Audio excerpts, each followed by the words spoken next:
Hey everybody, it's your book bud Joe here, and I got another tag for you today. We are doing the Space Journey book tag created by Mike at Bibliophile Reads, and I was tagged by Travis from Books, Builds, and More. Thanks so much for the tag, Travis. Really appreciate you. So let's get into this tag. You're on a space journey, and you can only take 6 books with you. Which ones and why? Okay, so lately I'm into space. I've read a few books that I've really enjoyed that took place in space. And I was surprised that I liked them because I'm not really a space reader, but I am now. I think I mentioned a few of these books that I'm talking about in this tag, so I'll just save it. Okay, number 1, The Lifesaver.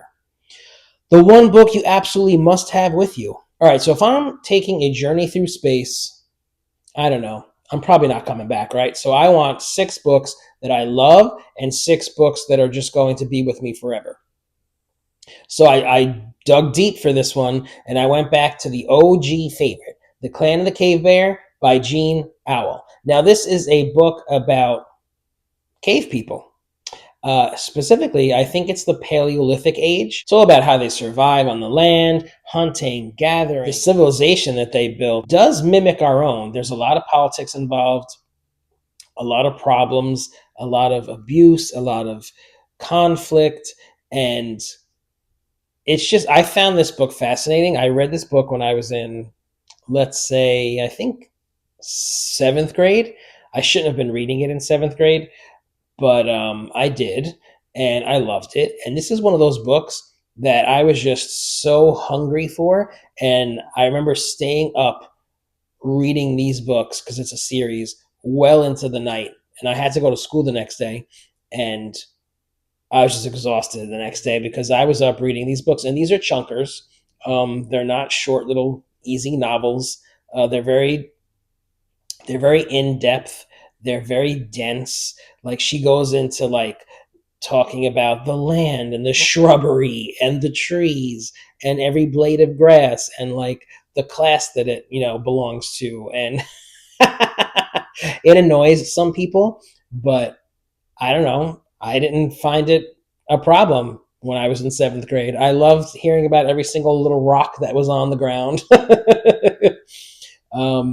It's so much more than that, though. It's really a beautiful story, and it's a story about survival. It really is. And we have our main character who is she's torn away from her family in a huge earthquake, and she's left with nothing as a little girl. And then like this clan adopts her, people who don't really look like her. So it's very interesting. You learn a lot about our history, about the land, the geography, how humans survived in those early days. And I just love it. I think the whole series is great. Give it a try. Earth's Children's series. The first book is The Clan of the Cave Bear. The second book is better. The Valley of Horses. Loved it.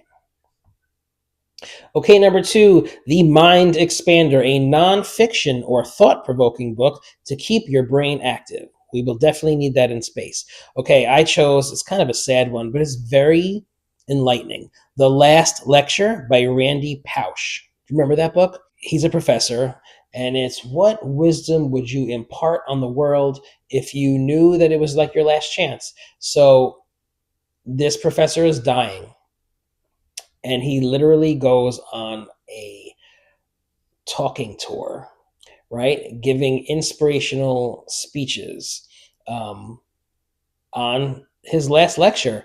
And he pretty much, just talks about his impending death. Like, if you take somebody who's dying and they know that they're dying, that really changes them, and they start to examine their life. They start to examine the time they have left, and they usually come out with some pearls of wisdom for the rest of us. It's sad, it's touching, it's heartbreaking, but it's also inspirational and beautiful. It's a short book. I really recommend it. And then you could go watch his last lecture because it's on YouTube. So you can read it, and then you can go watch it, which I found really cathartic, because I was very upset and sad reading the book, but then I went and watched it, and I don't know, it just did something to me. I'm a very feeling person. I feel a lot. I'm an empath. I feel other people's pain. It's not always a good thing. Okay, next up, number 3, The Comforter, a book that makes you feel cozy or reminds you of home. So I'm just thinking about my reading life, and I'm like, okay, I should probably pick something Oz related because I love The Wizard of Oz. But I just didn't feel like giving you guys a children's book. So I picked an Oz adjacent book, Finding Dorothy by Elizabeth Letts. I read this just a few years ago, and I absolutely loved it. This is through the eyes of the wife of the author of The Wizard of Oz. So L. Frank Baum wrote the book. Maud is his wife. And so this is from her perspective. L. Frank Baum, unfortunately, passed away before the making of the 1939 movie. That is a classic, right? It's so widely known and so loved by everybody. And I often think about this because I'm a huge Oz fan. I'm so sad that L. Frank Baum didn't get to see the full impact that his little story had on the world. If you're not a fan, I think we have to recognize the impact that that movie has had on pop culture, on Hollywood, on children's literature, fairy tales.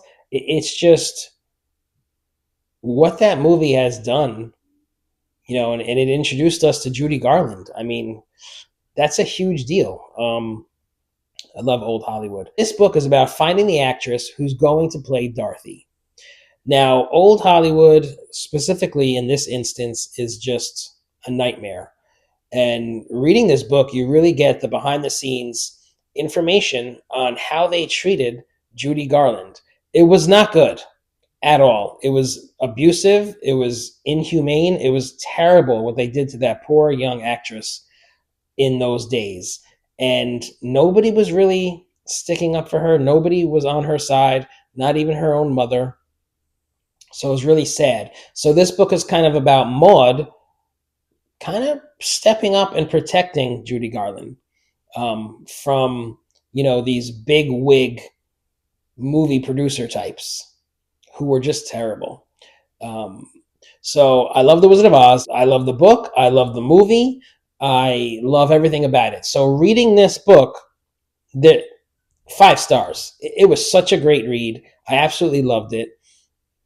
I really recommend it if you're a fan of the movie, if you're a fan of old Hollywood, if you're a fan of Judy Garland, if you're a fan of The Wizard of Oz. Oh, it was so good. I want to reread it. It was so good. And just hearing how they speak of L. Frank Baum and how he created the story. Yeah, no complaints. I think it's a fantastic book. Look it up. Okay, next, number 4, The Escape, a book that lets you completely forget you're in space. Ship of Magic by Robin Hobb.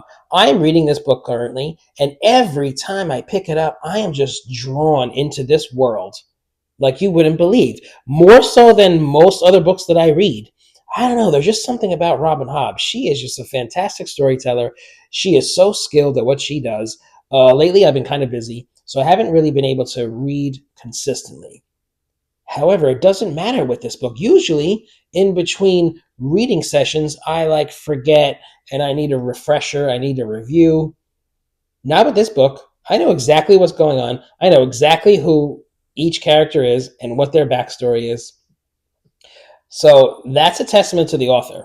It's not me, it's the author. So I forget where I am. So if I took this book to space, I wouldn't be in space. I'd be on the ship with Althea and Wintro. That's where I would be. So if you haven't read any Robin Hobb, I highly recommend it. What are we waiting for? I only talk about her constantly. Let's go. Number 5, The Laugher, a funny or lighthearted book to lift your spirits. This is very appropriate for the space journey tag. I am going to choose The Hitchhiker's Guide to the Galaxy by Douglas Adams. All right. I was not prepared for this book. Everybody talks about it. I was like, I got to read this book. I got to read this book. So I listened to it and read it together. I was not prepared. I was not prepared. I laughed and smiled the entire time. The narrator is fantastic. I love this British humor. It reminds me of the Grinch Who Stole Christmas, that type of voice, that type of accent, and the British humor. It is. I love I love BBC. I love those old British movies and shows, and this is no exception. It is so funny and it's so bizarre. I'm like, what am I reading? What am I reading? Zaphod Beeblebrox? I mean, that's the best name in fiction. Come on. The interactions are hilarious. Most of the time, I was just like, what's the point of this? But it didn't even matter because it was just so enjoyable, so lighthearted, so fun, and I laughed my butt off. I think I'm going to have to continue the series. At first, I was just like, I don't really think I need to continue, but like, I think I just need to see what happens, and I want to hear that narrator again, and I want to hear what happens between these characters because it's so out there and bizarre that I'm just so drawn in. Okay, number 6, The Treasure, a book you treasure, reread, or save for the last day of the journey. Here's another one, Project Hail Mary by Andy Weir. I love Rocky. Rocky is my man. Fist my bump. He's hilarious. I love him. He's a great character. I had no idea that the alien that he met was going to be his buddy. I thought he was going to like eat him. But he was a scientist as well. Such a cool concept. Absolutely loved it. Not sure I love the movie, but the book and the audiobook, fantastic. So that's the one that I'm taking to space with me.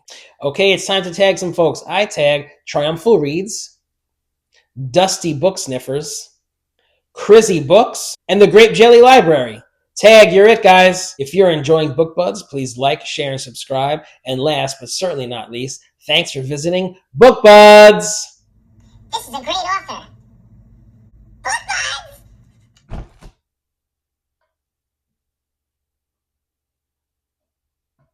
Oh, I'm okay.